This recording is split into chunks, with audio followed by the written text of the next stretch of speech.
We have a really unique opportunity here at the Magic Valley because of our varied environments in which our residents practice.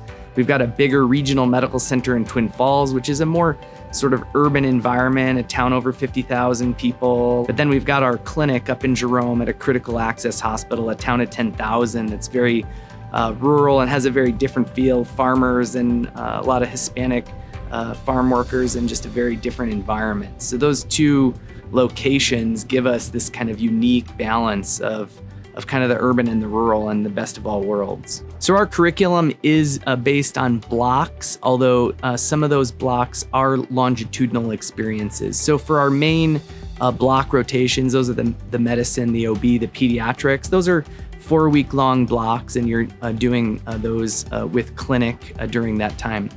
For our longitudinal experiences, it's most of the ologies, so the cardiology, the dermatology, and you do those longitudinally so that you sprinkle your experiences with those subspecialists throughout your training. One of the strengths of our program is definitely that we have a lot of flexibility.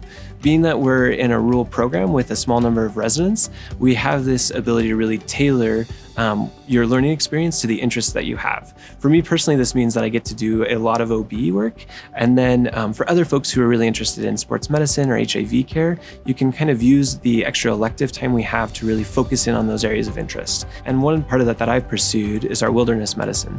So we actually started our wilderness medicine group with one of our residents who was really interested in taking care of folks when they were sort of pre-emergency medical system support.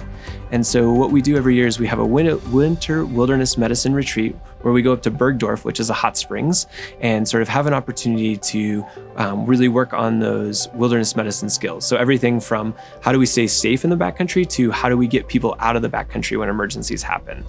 Our recent graduates have finished with over 200 deliveries. The ER volumes are very busy, and they just really get that high volume inpatient training that you're looking for in a residency program. So we work with a number of different attendings. Some of our family medicine attendings who work in Jerome are a very impressive group of faculty. So we have folks across the career spectrum, some of them newer graduates who have just finished fellowship. And I really enjoy working with those folks because they sort of understand that recent resident perspective as well as their transition into that attending role. And for me, that's been really helpful to have their support as well as their sort of understanding of the processes we're going through with applying to fellowship or just starting that intern year and just figuring it all out again. Now, we also have attendings who have been practicing for many, many years, and it's always inspiring to work with them because they just know so much. Like one of my attendings got a perfect score on his board exam the last time he took it. The thing that's been most impressive about all those attendings, whether they're recently graduated or not, is how much they focus on really quality care as well as evidence-based care. So bringing up recent journal articles or recent studies that I have to go and read and learn about more, or if I don't think what they're doing is quite right, I tell them why, and then they go dive into it as well. And so it's been a fun balance to work back and forth with them.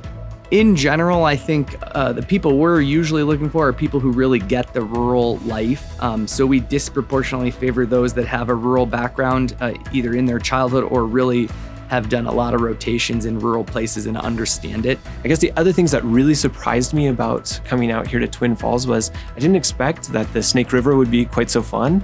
Kind of some good opportunities there, and we have some beautiful outdoor access right in the area, whether that's headed up to the Sawtooths just north of us or jetting over towards Jackson and getting to play in the Tetons and things like that.